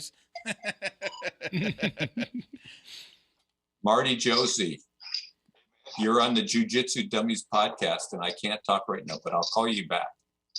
For real? You're live. Yeah, for real. What's up, Marty? How you doing? He can't hear us. He said, tell Marty how you doing. So All right, cool. he said, yeah, shout out to the Jiu Jitsu Dummies. All right. Anyways, I'll call you back. Okay, man. Thanks. Bye-bye. There we go. We picked up a new listener now. Marty is a guy that I met on Gracie Jiu-Jitsu Rocks podcast, and he's become a really good friend. Awesome. So, anyways, I forgot where I was. Anyways, it was just taking responsibility. And so when I would see that in a student, I'd think, okay, what can I do? What can I do to make them feel less hurt by our interaction? And I would tell them, I said, look, this is me, not you. Because, your tone of voice, so many things. And I have a very commanding voice when I teach class. So, and also when I talk to people that are in my life, I can be very easily sound abrasive. And so he taught me how to keep my voice, which I'm not there yet. Mm-hmm. I'm a human being, and it's easy for me for listeners out there, just to take responsibility when stuff like that happens. You got to really, sometimes you have to take a look back at yourself. And, again, like the analogy of not hitting it back, sometimes people do want to have a little bit of a battle. Like you said, your father was expecting to have that battle, and you didn't hit the ball back. It's habitual. And he didn't know what to do. It's habitual. You develop a habit, and you see That's each right. other, and you just feel compelled to get into it. Yeah. You it's automatic behavior. I'm learning that. And it's even funnier is that I have you say you have a commanding voice. I've had to learn that just because of my size, I'm not my size, most of it's here in the middle, but because of my size, that sometimes when I talk to people, I even had a conversation with somebody at work. Not only my wife has kind of reinforced this, is like, do you understand that it looks like you're about to kill somebody when you're getting angry? I feel like one of the most gentle people on this planet. Yes, I do jiu-jitsu, but I'm not going to hurt somebody. I'm not going to hit them. But she says, you don't understand how it looks when you're coming at somebody when you're angry. She's like, how tall are you? 5'11". Okay. To 5'11", 235. So, think about, you're speaking to a woman, a salesperson that you work with, or, an account executive, and how it appears to them when you're maybe getting angry or tense. It's almost like you look like you're going to hit somebody, or you might get physical. And I've had to learn that about myself. So kind of, again, parallel to what you're saying there, it's you have that imposing voice, and I've I never realized it. I had to be told, and I'm glad I know now, because now I try to smile a lot more, be a little bit more gentle. Yeah, well, now I know how Now I know how all the 7-year-olds feel when I'm teaching when I get mad. It's like it's funny enough, when I was a kid, I quit a karate. Actually, I was doing karate, Shoin-ryu karate, for about 3 months. I was also a gymnast. I sprained my thumb doing gymnastics, and I had to be out. And talk about imposing. We actually had the sensei punched a little boy in the stomach because he was just like a rowdy little kid. Back then, nobody would have said, ADHD, but he probably had like ADHD. He couldn't stand in line, and he was just all over the place and always talking. And the sensei punched him in the stomach. Now, he didn't punch me in the stomach, but in my mind, spraining my thumb was the luckiest thing that ever happened to me, because then I had some distance from karate, and then I quit. But I didn't want to go back, and then I had this excuse to not go back because of this, this fear of, oh my God, this grown man is going to hit me. Hit this little boy. Why wouldn't he hit me? So I definitely, it's one of the things I love about my gym. We have a huge multiple kids classes. We have our core, the gym's core student base are kids. That's great. And it's a husband and wife team. Felipe and Sophia, and they, we have so many girls because there's a female presence. Most of the coaches are female. And then, we have Felipe, who is just incredible with the kids. He does, after school programs, and they do camps, and through the pandemic, you can bring your kid into the school and he can basically do their homeschooling while the parents are able to go to school still. So they've just, been incredible with that, and never seen that happen. Even when he gets angry, because he's such a fun-loving person and everybody kind of knows he jokes. Not that anybody looks at him and goes, he's not. But he's not going to hurt you. It comes across different. And I've kind of learned a little bit of that, and trying to use that in my personal life, of how to, not, I guess, to not look like a switch, like, oh God, there's this crazy switch and he's going to come at you now. People know that he's still like this, for the kids, at least, he's a gentle giant, and he's never, they can feel comfortable even when he's mad at them, that he still has their best interest in heart, and he's going to take care of them. So I really do love that about my school and the kids program. What ages do you teach there at Krav Maga? Is it all adults? Do you have any kids programs there as well? They have kids programs. I didn't have a kids program just because they, what would happen is a couple of the guys would bring their kids in and do privates or semi-privates with me. Mm-hmm. And, I started at, they were probably just before their 10th birthday. Mm-hmm. So there was only just a handful of people that would do privates. And there's a woman that works on my body physically. And I was teaching her 5-year-old and her husband. Her husband is 6'1", 190. Her 5-year-old is a little smaller. I think he's 6. No.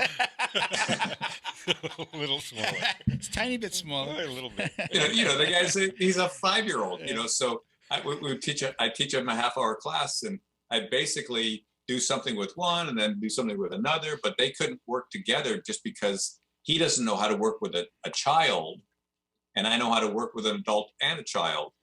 So, but that's where I love teaching kids and women, and it used to be kind of a running joke, because the guys, especially when I was younger, they'd say, "Oh, we know why you like rolling with women."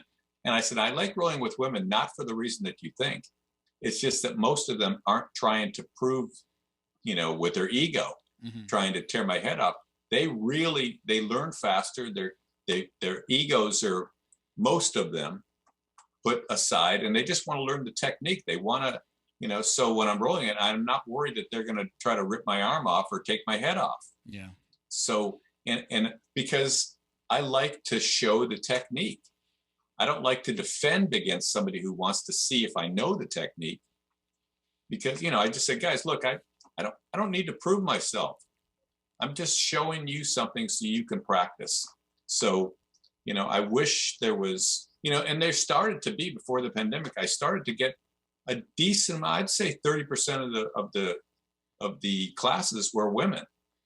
So, which is great because, you know, in Krav Maga, they'd come watch the sparring and they would just walk away from the door. And a few of the Krav Maga teachers that were taking my class, they would come after them and say, hey, you got to come and take Richard's class. Don't worry about the sparring. Just come in, take the class, see what it's about. And once they would take one class, they're hooked. They would tell one of their friends. So, you know, it's I don't know. It's amazing.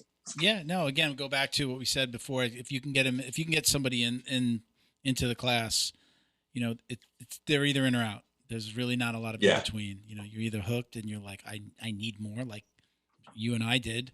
And then there's some people that just, it's not for me. No, sweat dripping in my eye. Not for me.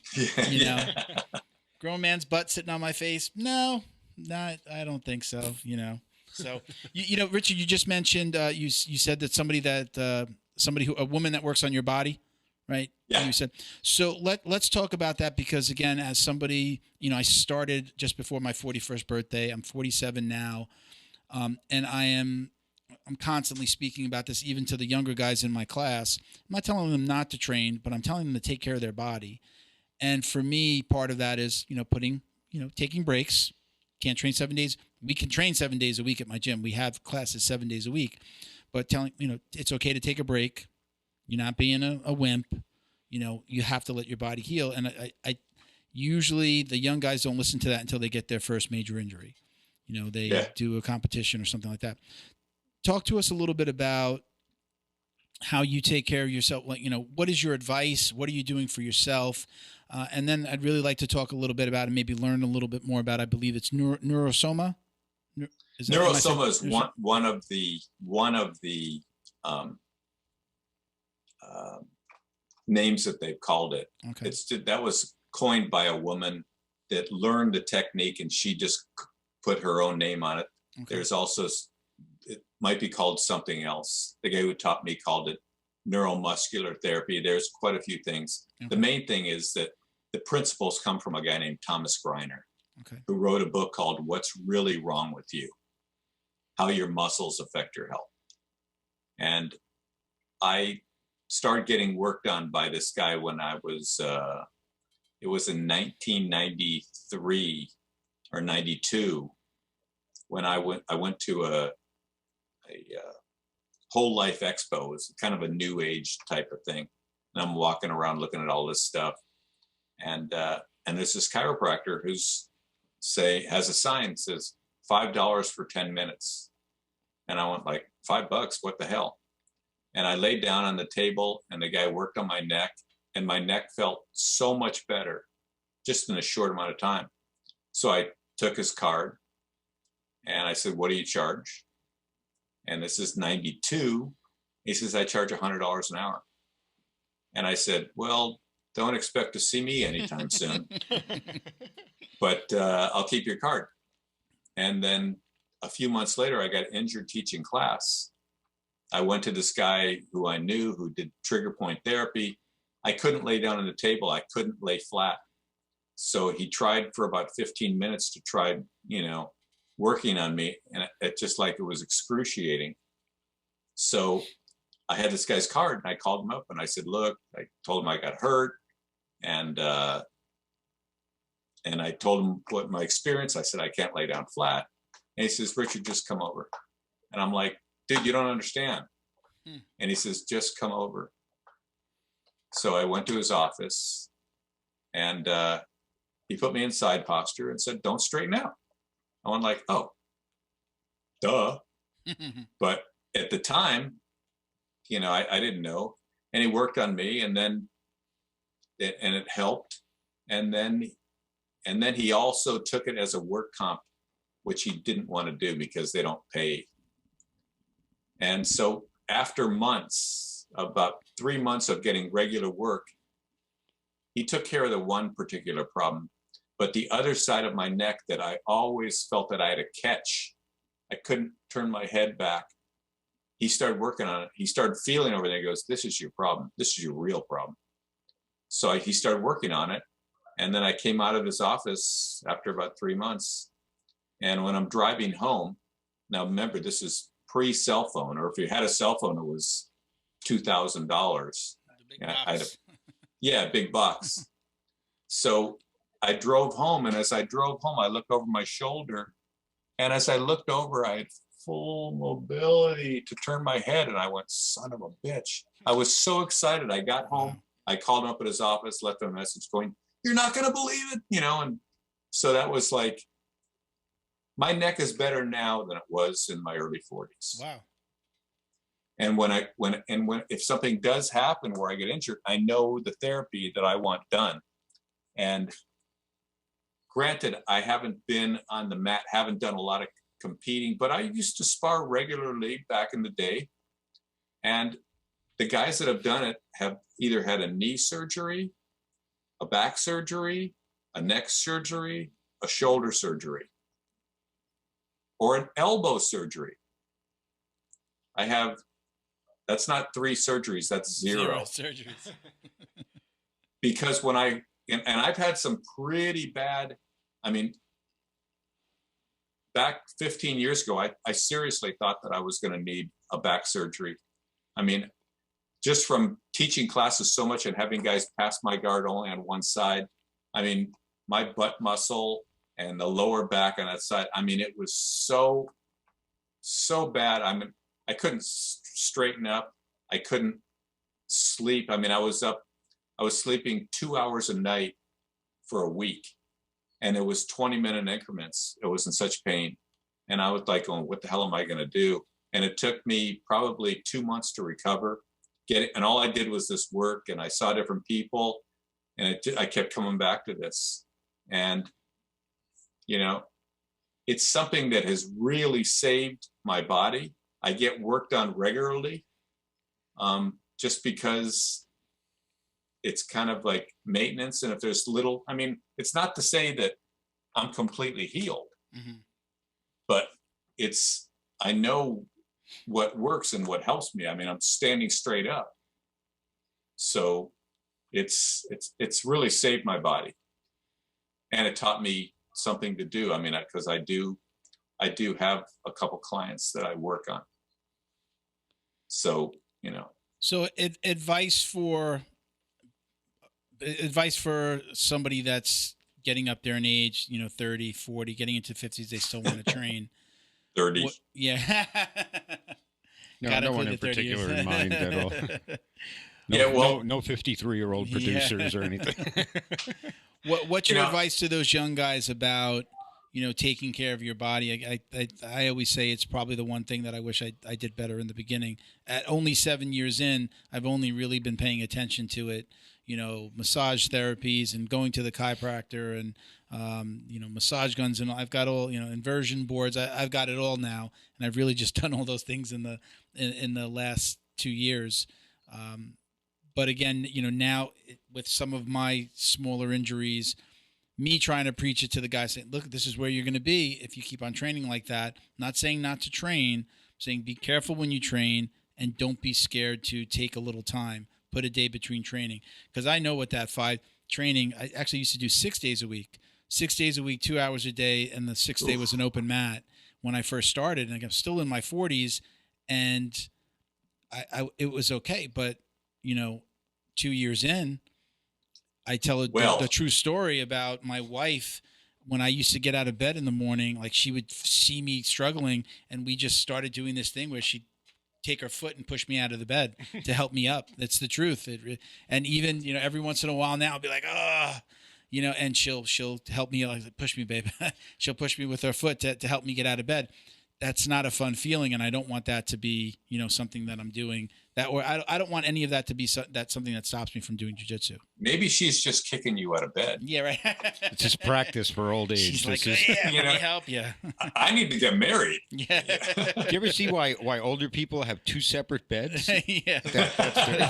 I Love Lucy style. Yeah, exactly. Well, the thing is that I think of right away is no cauliflower. good ears. Yeah. Right? Yeah.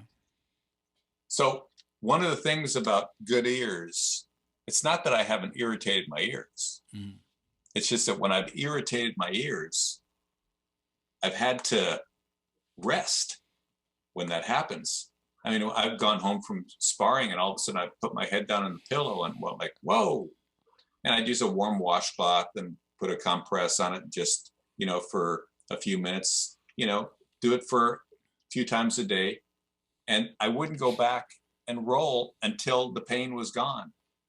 And some of these guys, it happens and they go back and roll and they get these huge cauliflower ears because they're so motivated to keep getting better. And if that's the way you have to train and you're doing this for a job or you're doing this because you want to be a champion, I listened to something, I forgot the guy's name, but he's an Ayurvedic trainer. And one of the things that he had shown, because he's done studies with this, is he said rest is a huge factor when it comes to competition. And you have to know that you have to be able to rest. And if you go back the next day, you're not even like guys, I see people that when they were training Krav Maga, they'd be taking 2-3 classes a day, every day. And, having some symptoms, having really bad headaches. And I would speak with people. I go, hey, you got to give it some time. Rest is a part of building. Mm-hmm.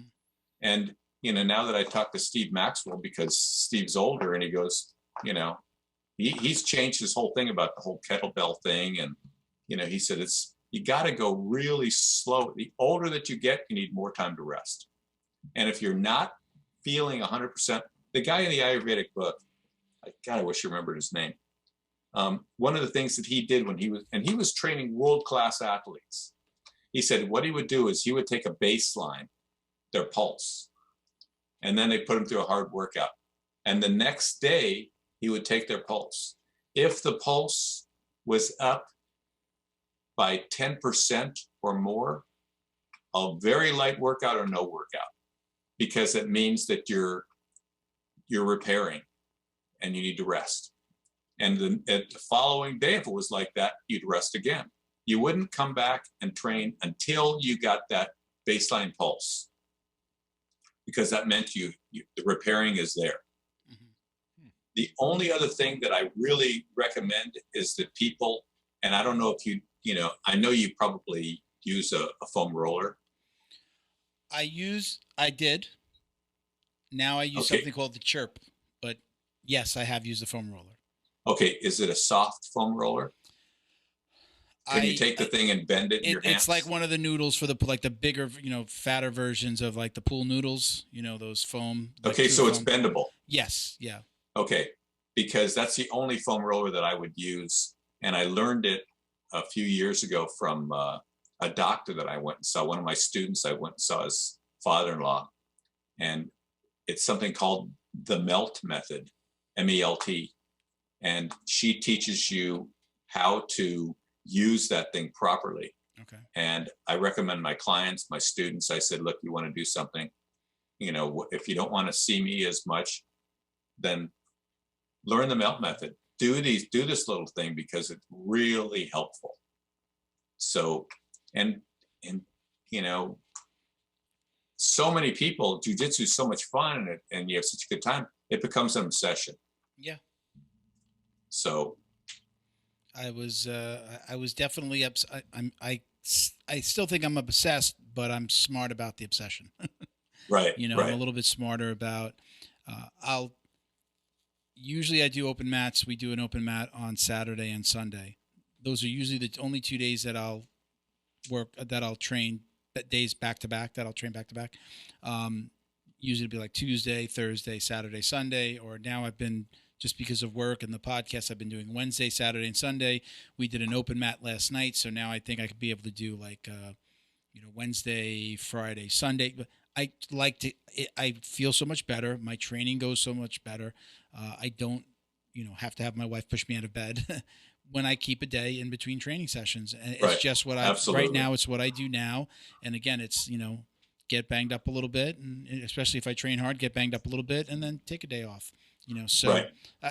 That's where I am. And again, I'm definitely trying to impart that on guys that are coming up behind me. So, look, it's like you say, unless you're doing this for a job, unless you are trying to be a world champion, training in the gym like you're competing, like that is an actual competition, doesn't really get you where you think it's going to get you.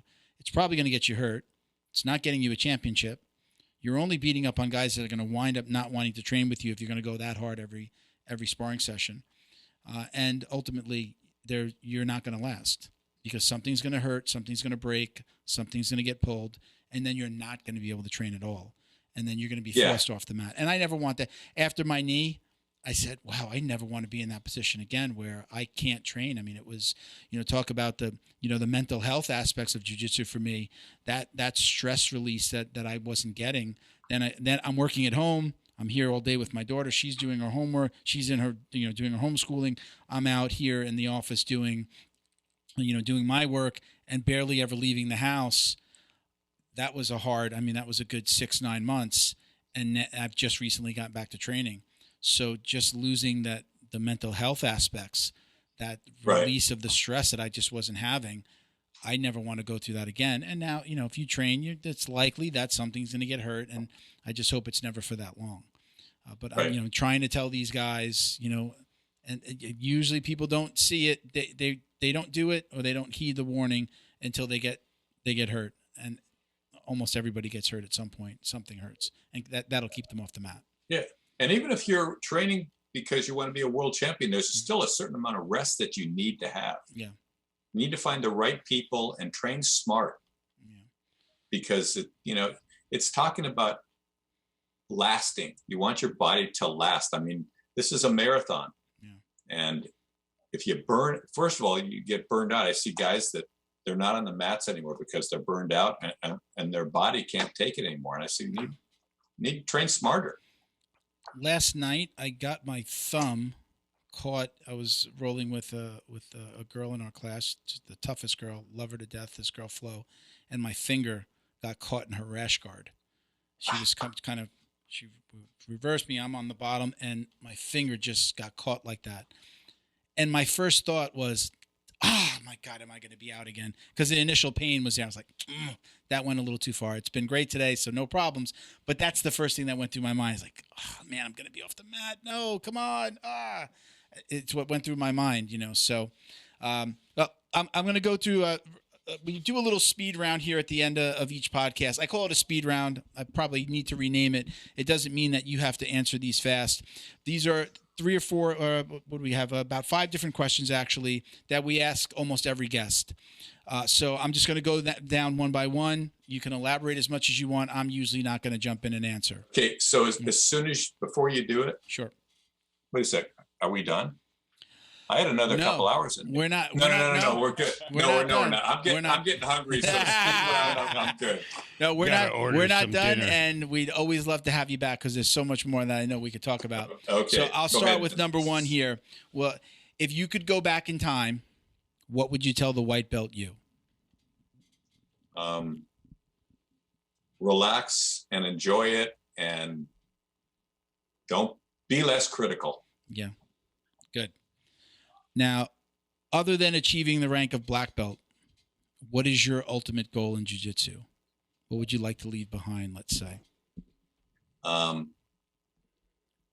Basically, the principles that I learned, I want to pass on to as many people as possible. I want people to know those principles and to know the lineage that comes from here. That's they don't need to know me, although they will, but so many people don't even know the name Rorion Gracie. Yeah. And that's where it started. And since I helped support him, and I just want them to have those principles, the people that I show, because I've heard Hickson and other guys talk about what's happening to jiu-jitsu today. And so I want to spread the way it's been given to me. Okay. What is the craziest thing that's ever happened to you on the mats or in your gym?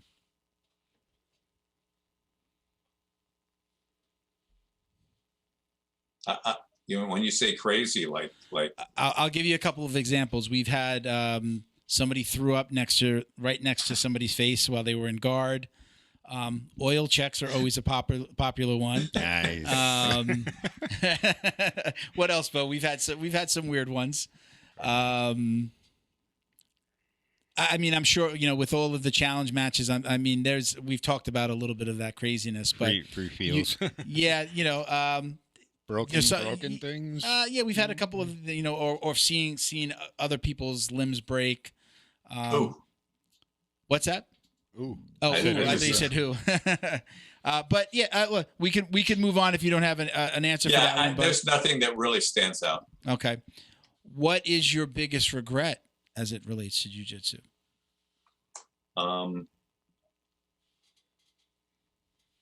That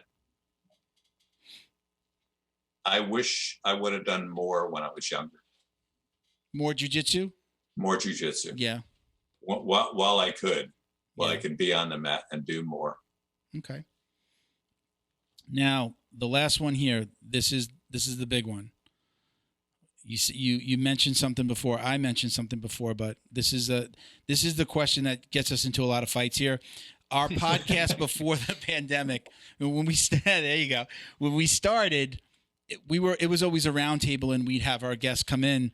We started doing the Zooms and kind of one-on-one interviews because of the pandemic, and I love them. But we've always had this debate, and usually there's a lot of back and forth. But the question is, do you or do you not wash your belt? I do not. You do not wash your belt. Why don't you wash your belt?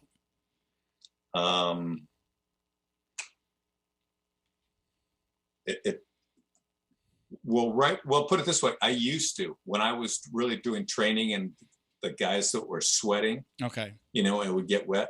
But now, I teach. Okay. So my belt really, the only grime that's on it is when I take my hands and I tie the belt. That's a team wash your belt, Bo. That's a team. He washed his belt when he trained. So we have to put you down, Professor, on the team wash your belt side. We have team wash your belt, hashtag team wash your belt, and then we have hashtag powers in the belt. People that say they don't wash it because they feel like they're washing away the technique, which I still find strange every time I say it. That's bizarre. You could hand wash it. You don't have to, I used to throw it in the machine, but people could hand wash just to get some of the shit off the belt. Can I say that? Yes, you can. Okay. Yes, you can. I think when I was watching Roll today, Chris Howder, he says his black belt, and if you've seen his black belt, it's literally falling apart and frayed. He said he's never washed his belt, ever. Yeah. Yeah. He says, and his reasoning is, I believe that you should have at least one molecule of your opponent's sweat.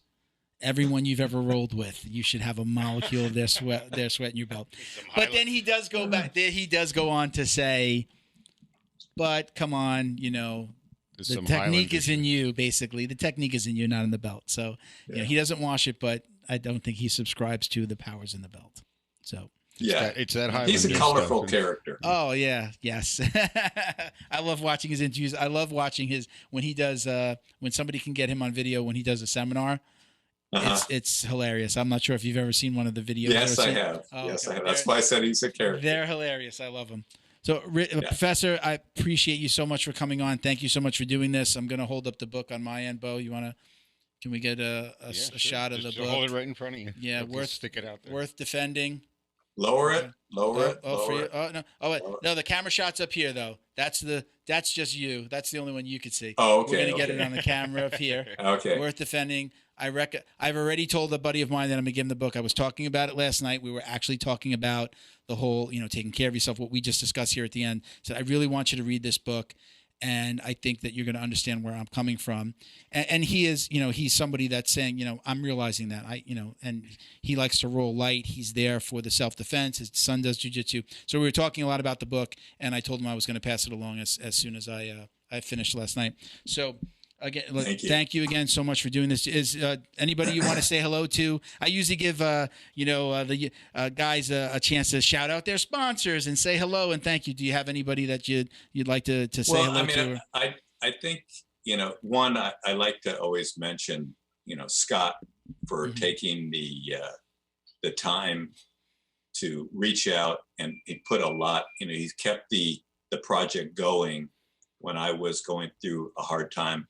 And he did a great job writing the book. If it would have been me that would be writing this book, I mean, I'd still be sitting here going, okay, how do I start this thing? Yeah. And just, the support system that I have with my family, my mother, God bless her. She's still alive and kicking and going to be 95 soon. And my two sisters and brother, and the places that have, that I'll go back to when this pandemic is over, and hopefully soon, because, it's jiu-jitsu's in my blood. Yeah. So, but yeah, that's about it. And, again, I give thanks to Rorion Gracie. Thank you for bringing jiu-jitsu to this country, and being my teacher, because I learned so many things from him. Yeah. So that's a good place to end. Yeah. I think that's great. Came full circle. Well, again, Absolutely. Professor, stay there for a second, but we're just Okay. gonna do a little housekeeping, but I'm gonna talk to you in just a second. But we'll kind of come back. So Okay. again, thank you for being with us. We appreciate you guys. Everybody else, stick around. We're gonna do a little housekeeping in a second. Thank you. Wow, man, that was great. Really appreciate Professor Richard Bresler coming on the show. Yeah, What'd you he's think? that's like, you saw him in motorsports. That's like talking to royalty. Derek Bell. Yeah. We could have stayed on. You must be pretty blown away to be like, this is a historic person in jiu-jitsu. Yeah, a little bit of fanboying again, especially after reading the book. And again, I really do recommend reading the book. I'm not a big book reader. I'm not lying when I say this is the first book I've read. I've listened to a ton of audiobooks recently. Well, I wasn't kidding about Dr. Seuss either. So. I definitely couldn't put this down. It was also good that I had a mission to read it before before we had him on. But at the same time, that sense of loss that I said I had, like there was a weird sadness, not sense of loss, but a sadness.